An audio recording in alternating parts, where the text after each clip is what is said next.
BJP ने शिवपुरी से देवेंद्र जैन को उम्मीदवार बनाया है। जैन साहब हमारे साथ हैं। देवेंद्र जी, कितनी मजबूत दावेदारी मान रहे हैं आप?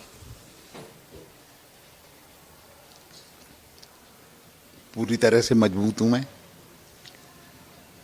भारतीय जनता पार्टी की सरकार के केंद्र की सरकार हो चाहे या मध्य प्रदेश की राज्य सरकार, हमारी दोनों सरकारों की जन कल्याण और लोक कल्याण के कार्य इतने हुए हैं और इतना क्षेत्र में विकास हुआ है कि मुझको कोई बहुत ज़्यादा चिंता करने की ज़रूरत नहीं। आप शिवपुरी से पहले एक बार विधायक रहे, फिर आपने सीट बदली। इस बार आप कोलारस से तैयारी कर रहे थे, लेकिन बाद में शिवपुरी से आपका टिकट फाइनल हुआ। समय कम मिला आपको? बिल्कुल बिल्कुल, बाकी कोई दिक्कत नहीं है। भारतीय जनता पार्टी पूरे हिंदुस्तान में एकमात्र पार्टी ऐसी है जिसके कार्यक्रम 12 महीने 24 घंटे चलते हैं। दूसरे दल जितने हैं वो केवल चुनाव के दौरान एक्टिव होते हैं, सक्रिय होते हैं।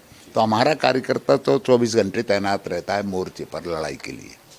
यशोधरा सिंधिया कई बार लगातार यहाँ से जीती, बीजेपी का एक तरह से बीजेपी की ही सीट रही है।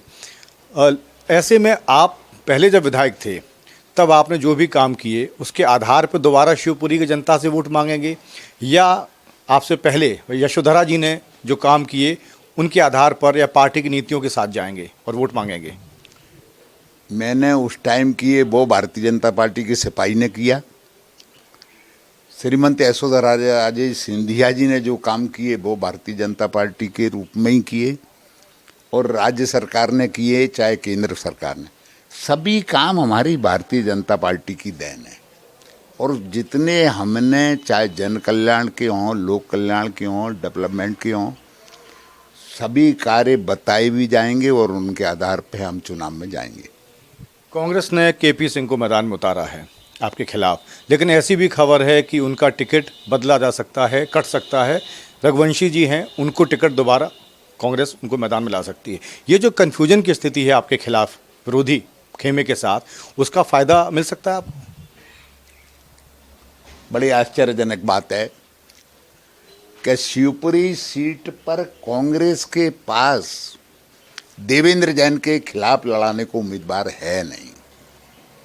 कभी इसको बदलते हैं, कभी उसको बदलते हैं, कभी उसको बदलते हैं। मैंने कभी पूरे इतिहास में अपने 60 साल के राजनीतिक जीवन में इस प्रकार की प्रक्रिया नहीं देखी कि एक बार बदल गया, दूसरी बार बदलने का चल रहा है, तीसरी बार बदलने का चल रहा है। भारतीय जनता पार्टी को कहीं कोई दिक्कत नहीं है इस बार कौन उम्मीदवार होता है।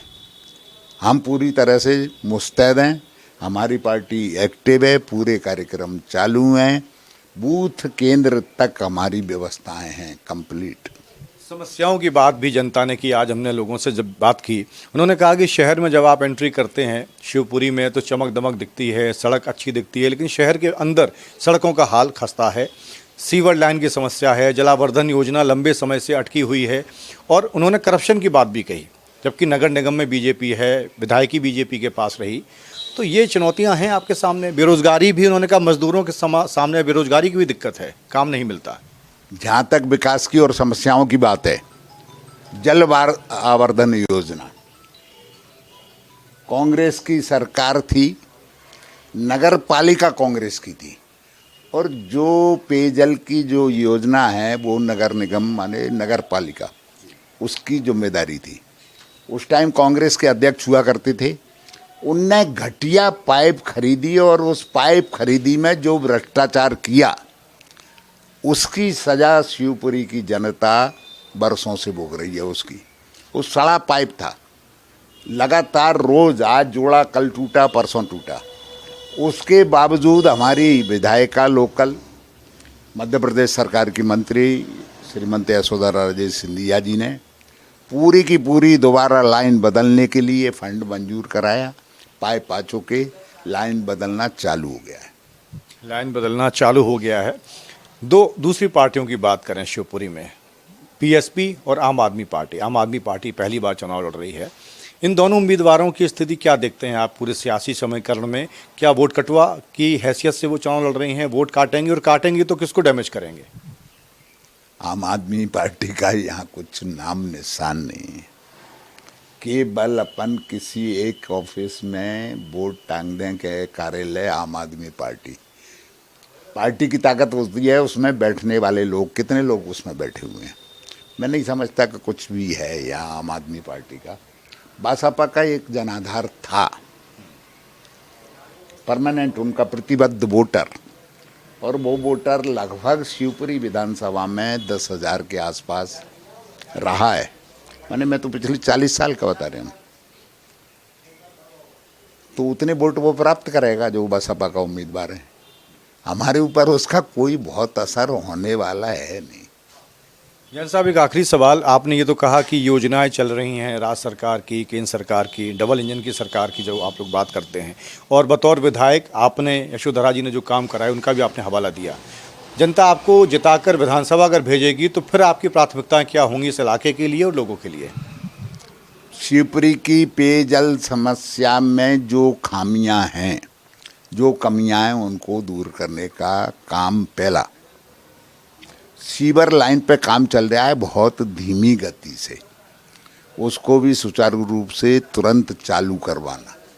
आप सड़कों की जो बात कर रहे हैं भाई साहब, अभी 20-25 सड़कें हमारी नगर पालिका ने मंजूर की हैं। अभी आप शहर में यदि जाएंगे तो आपको सड़कें डलती दिखेंगी नई। थीम रोड तो आपने देखा ही होगा, उसके अलावा शहरी क्षेत्र में गलियों में सड़कें डाली जा रही हैं 20-25। वो पार्क देखा आपने जी, मध्य प्रदेश में कहीं देखने को नहीं मिलेगा, केवल शिवपुरी के अलावा। लेकिन पार्क से जीवन बेहतर कैसे होता है लोगों का, उनके जीवन यापन में सहूलियत हो, ये ज़्यादा बड़ा मसला है ना। सड़कें भी बना रहे हैं, जो भी समस्याएं पेयजल की जो कमियां हैं, बीमारियां हैं, उनको भी दूर कर रहे हैं।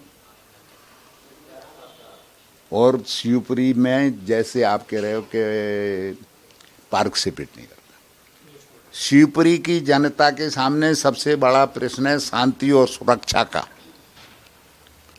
जो हमारी विधायिका मध्य प्रदेश सरकार की मंत्री ने 25-30 साल दी।